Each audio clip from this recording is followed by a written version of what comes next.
What is up, everybody? Welcome back to Dude Ranch DIY. My name is Jake, and we are out here, as you can see, hooked up to the equipment trailer that I refurbished or brought back to life a couple videos back. It's finally done, and we're going to use it on its first maiden voyage. So let me show you what I finished up. Okay guys, so if you watched that video where I did this full trailer rust restoration, painting and everything, I thank you. It was a longer video, definitely out of my wheelhouse, but I think a lot of people seem to enjoy it. There were a couple things that I left off with where I ended that video, but still needed addressed on this trailer, and I got 2 out of the 3 done. First and foremost and important was my tongue box. The old tongue box was all beat up. It was missing a lid, and all the water and everything would get in there. It looked like crap.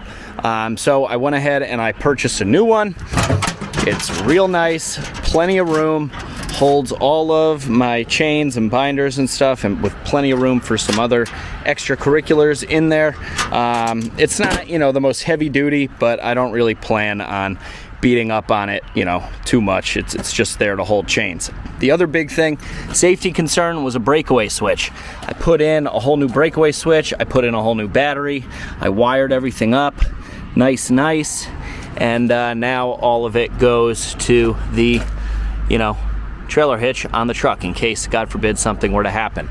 The third and final thing that I'd like to do, but just haven't gotten the time, and it's not really the best time to do it, considering all of these things, like this pollen stuff that comes from the oaks. The last thing I'd like to do is stain the deck. I have some nice stain in the basement, seal it up, and I would make it look nice. I think some like light brown stain would really make these boards pop, and it would also, you know, serve double by protecting it. So it was only appropriate that the last video that we used this trailer in, we went to pick up IBC totes. So we're gonna take it on another road trip to go pick up more IBC totes for its first maiden voyage. I got some straps in the back of the truck, so we are going to drive down the road, not all that far, and hopefully the trailer does well and we can score some more free IBC totes. So here we go.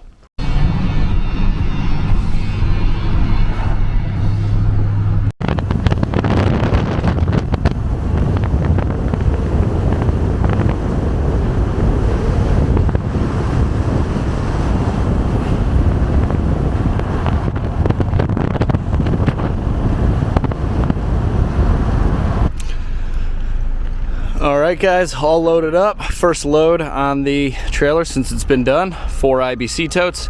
Now they have more down there, but she said she has 2 other guys that asked for them, so she was going to call them, see if they wanted them, and if they don't come pick them up immediately, if not sooner, she'd give me a call again because she likes how prompt I am. So there we go. Got to take these back to the house and hopefully start filling some totes.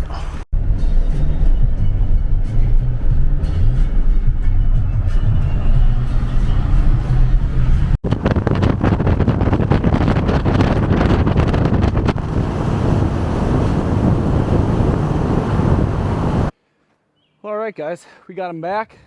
Trailer did great. I actually think it's more aerodynamic now that it doesn't have all that flaking paint on it, you know, than it was before, because all that flaky paint was creating a lot of drag.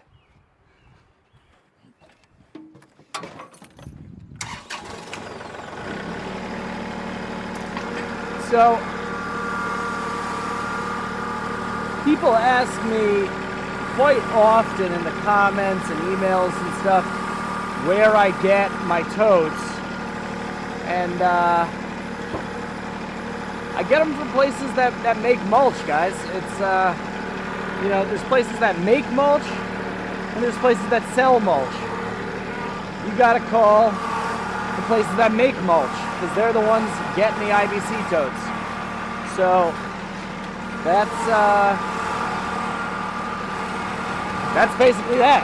All the places now, I used to have one other place that I used to get them from that didn't make mulch. They got a different product in them, but all of these totes you see over here are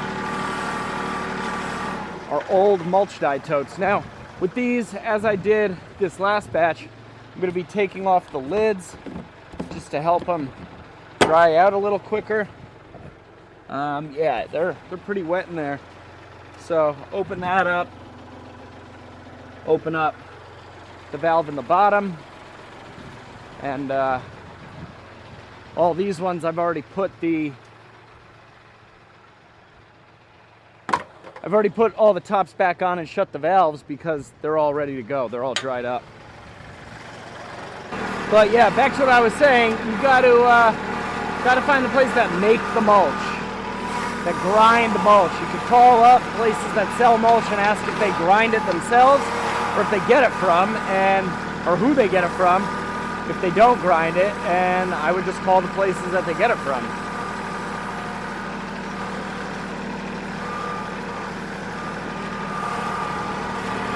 All right, 4 more totes in the yard, so I think that'll be 2, 4, 6, 8, 10, 12, 14, 16, 18, 20.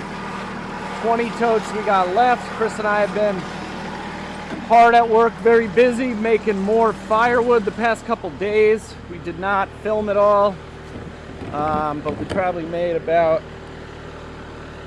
3 more cords in the past 4 days or so. So that's good. This pile over here of logs is dwindling, that was the goal. Yeah, so with no rain forecasted in the immediate future, I'm just gonna let these puppies dry out, and in the meantime, I'm gonna grab these 2. So we're gonna split some firewood today. Okay, now I know I'm gonna get a bunch of questions, just because I always do, about what I'm gonna do with these bladders. Now, these bladders, I used to cut them up and use them as tops, as you guys know. Not doing that anymore because we are filling the totes up, like you see over here, just all filled up, and the top isn't really gonna fit on that. Now, you're gonna say, well, but Jake, you could cut them at a diagonal, that way it's a pitch roof, it'll go up and over the top of it. My OCD will not allow me to do that. Simply put, I think that's hideous. I think it's such an eyesore to see those big white, tops that are all, they're never clean, especially when you're doing, totes that have had mulch dye in them. I just think, it's ugly. So in my mind, the way that I see it is that all these big firewood producers that have these huge bulk piles and everything, they stack up the wood 40, 60, feet tall, and it dries out. That being said, I think these totes over here, right there, will dry out beautifully with all the extra airflow that, not stacking it in there provides. Plus the fact we have so much more sun back here now, I think it's going to be fine. Whatever whatever water does go in there is just going to evaporate. It's going to be surface water, and it's going to drain out. So that's kind of the way that I see it. So I've actually made a Facebook Marketplace post saying to people they can come pick up these bladders. If they have a use for them, come pick them up for free. You're more than welcome to take as many as you want, because I simply don't want them, and it's kind of a hassle for me to take them to the recycling center, and I actually have to pay money to do that. So if people could use them, let me know down in the comments. Shoot me an email, duderanchdiy1@gmail.com. If you're in the Connecticut area and you want to use these bladders to put your firewood in, because I've seen people do that too. They put firewood in the cages, and then they put firewood in the bladders. For me, I don't need the bladders. I have enough of the cages as is. So that's kind of the way that I see it. So yeah, we're going to process up these 2 totes that I just took down off the pile and take the bladders out and fire up the log splitter. So here we go.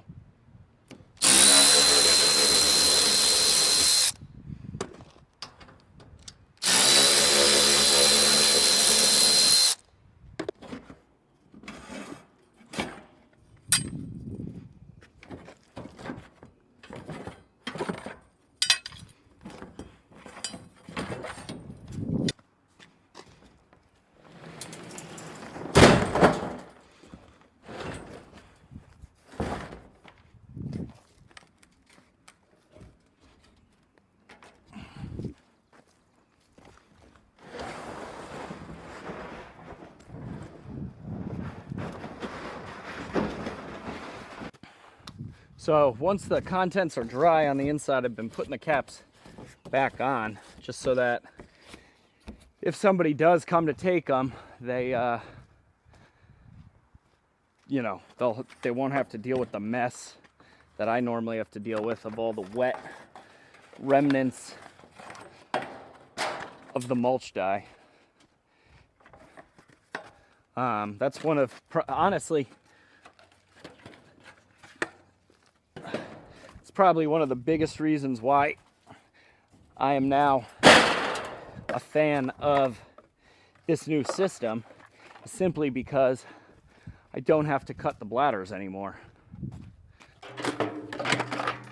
Cutting the bladders is an extremely messy job, even if it's dry. I mean, look at my hands from just dealing with the outside of these things, not to mention the inside. Oh yeah, this one, no wonder this one's got some serious sludge in there.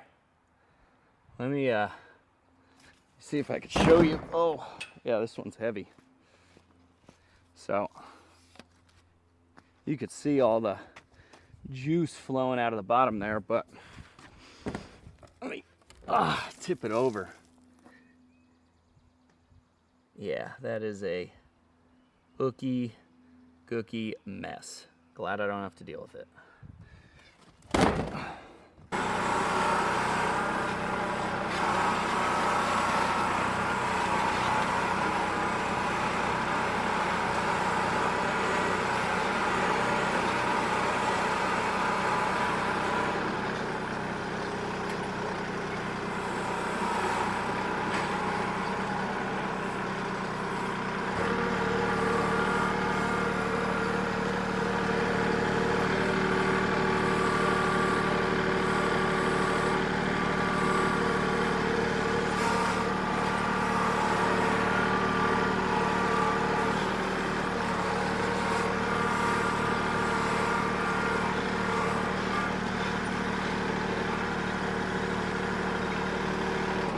All right, so yeah, that looks pretty good. I've been kind of lining up this first rung with these indents in the conveyor, and I find that that kind of lands everything directly in the middle. So we got 2 totes here, got plenty of firewood. Let's make big pieces of wood into small pieces of wood.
All right, guys, that took about 35 minutes to fill up the tote. I just ran to the truck and got some water. It's about 83 degrees out, the sun just went behind a cloud, but it's been nice and sunny back here in the wood yard. Everything's been drying out real nice. Even all the oak that I put all the totes way down at the end of the wood yard, it's all starting to check and crack and everything, so that's great. That being said, it's really nice having this shelter and being able to be under the shade at all times of the day. But here's the tote that we got, nice and filled, heaped up on top.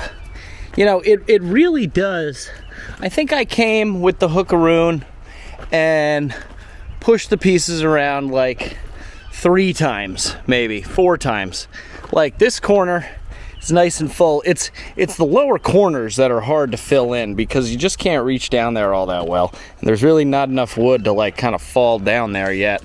But it's pieces, you know, like this that kind of get stuck standing up that just take up all the extra room. But if you can, you know, get the majority of those pieces to lay flat, it's a nice full tote. I'm really happy with the way that this is working. The LINKIT conveyor is just a godsend. It's been working so well. It's so nice how quiet it is.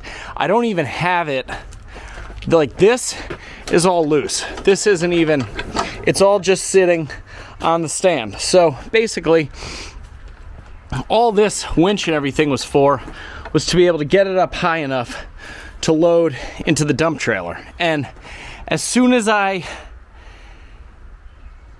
got this all set up and working, I discovered, oh, it would just be easier to convey into the totes. And what would you know, the stand that came with this thing is perfect after all. So maybe the guys over at LINKIT and InterQuip were onto something.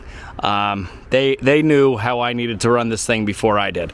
But that being said, we got a bunch more rounds over here, and I still have that other tote back behind that one that's empty, but I'm not gonna bore you with that. Same thing, you get the gist of it. So as you can see, guys, the log pile is dwindling. This is all that we have left from the woodyard expansion project. Some white oak and some tulip logs, or poplar for those of you that call it poplar. Really not too much in the grand scheme of things. Chris and I have been flying through this pile, and then I think we can finally get to that ash and clear out that corner, because I have a plan for that corner. I'm not going to tell you what it is, but I got a plan for that corner, and it's a big plan. So as always, guys, I hope you enjoyed the video. I've really been enjoying all your guys' feedback that I've been getting on these past couple videos. Conveying, you know, loose conveying and not stacking into the totes. A lot of you guys have agreed with me that, you know, you either do this or you see the value in doing it and not having to stack. A lot of you also agree with me that it is the exact right amount of wood. You know, it's a full face cord. Some of you did point out that you would really like to see a video of me actually taking one of these full, loose, heaped up IBC totes and stacking it on a 4x8 rack. Now, I'm not totally against doing that. What I am against doing is work more times than is necessary. And in order for me to stack it on a 4x8 rack just to show you guys, I would have to, 1, split it into the tote. Then I got to dump it out. Then I got to stack it. Then once it's stacked and I show you that it is actually a full true face cord, I have to move it because I don't really have any of those 4x8 racks. All I would simply do is put 2 IBC totes next to each other like bookends at, you know, 8 feet apart, and then stack up 4 feet in, you know, a row in the middle. So then I would have to take that row that I stacked just to show you and put it back in the tote. So it's a little counterintuitive. I mean, I do understand what you guys are getting at, but if you look up the dimensions of one of these IBC totes online, you can easily do the math and see that, you know, if it's not exactly 1/3 of a cord, it's either a little bit more or just a hair shy. And you know what? I sell these things by the tote. I don't sell it by the face cord or by the full cord. I sell it by the tote. So you're paying X number or X price for that tote. So I can kind of, skirt, the whole, well, how much wood is it? It's a tote. I'll give them the dimensions, and that's kind of that. I do know a lot of people are traditional and like knowing how many face cords or cords they're buying, and in that case, yeah, it's a third of a cord. It's a face cord. So just wanted to throw that out there. Let me know what you think about that. Let me know what you think about the whole process down in the comments if you haven't already.